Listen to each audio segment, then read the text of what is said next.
जी news ने दवा company की एमआरपी वाली लूट पर एक बड़ा खुलासा किया है कि कैसे जीवन रक्षक दवाइयों के नाम पर मुनाफाखोरी चल रही है। जी न्यूज की इस मुहिम का असर भी दिखा है। दिल्ली और यूपी की सरकार ने इस मामले पर एक्शन लेने की बात कही है। एमआरपी 104 रुपए लिखी हुई है इसके ऊपर और हमें मिला कितने में? 23 रुपए में। सवाल यह है कि आखिर सिप्ला ने दवा के पैकेट पर 104 रुपए एमआरपी क्यों लिखी है? दवा कंपनियां मरीजों से कैसे लूट करती है, जी न्यूज ने इसका सबूत आपको दिया और बताया कैसे आम कीमतों वाली दवाएं भी अधिकतम दामों पर बेची जाती है। जी न्यूज की मुहिम का बड़ा असर हुआ। यूपी के स्वास्थ्य मंत्री ब्रजेश पाठक ने भरोसा दिलाते हुए कहा कि ऐसे मुनाफाखोरों के खिलाफ कार्रवाई की जाएगी। दवाओं का दाम जो है वो जनता के अनुरूप रखा जाए और जो वास्तव में वही रखा जाए। ये बहुत गलत बात है, इसकी मैं घोर निंदा करता हूँ और इसके खिलाफ जो संबंधित अफसर है कठोर कार्रवाई करें। तो वहीं दिल्ली के स्वास्थ्य मंत्री पंकज सिंह ने भी कहा कि शिकायत मिली तो एक्शन लेंगे। दिल्ली की अगर बात करें, मैं आपको हेल्थ मिनिस्ट्री विश्वास दिलाता हूँ कि हम दवाइयों के ऊपर ऐसे किसी फर्जीवाड़े को बर्दाश्त नहीं करते हैं। एमआरपी रेटों को भी हम चेक करते रहेंगे। स्कूल फीस पर मनमानी के खिलाफ मुहिम के साथ अब जी न्यूज मेडिकल मुनाफाखोरी के खिलाफ भी अभियान चला रहा है, क्योंकि जो दवाएं जनता की जिंदगी बचाती हैं उन पर कुछ मुनाफाखोरों की नजर है। असम के मुख्यमंत्री हेमंत बिस्वा शर्मा की पत्नी के खिलाफ आरोप लगाने वाले कांग्रेसी नेता पवन खेड़ा की मुश्किलें बढ़ गई हैं। गुवाहाटी में रिंकी शर्मा की तरफ से एफआईआर दर्ज कराने के साथ ही असम पुलिस दिल्ली पहुंची और पवन खेड़ा को हिरासत में लेने की कोशिश में जुट गई। हालांकि असम पुलिस अब दिल्ली के निजामुद्दीन स्थित पवन खेड़ा के आवास पर पहुंची तो वो नहीं मिले। आया था, अभी मिला नहीं हुआ। We have searched his house. We found some incriminating. Pawan Khera ने रिंकी शर्मा पर 3 पासपोर्ट रखने के आरोप लगाए थे, जिसके बाद रिंकी ने उनके खिलाफ देर रात एफआईआर दर्ज कराई थी।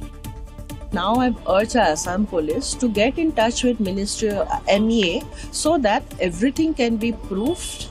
एफआईआर में बीएनएस की 12 धाराएं लगाई गई हैं, जिसमें जालसाजी, धोखाधड़ी, आपराधिक षड्यंत्र और फर्जी दस्तावेज इस्तेमाल जैसे गंभीर आरोप शामिल हैं।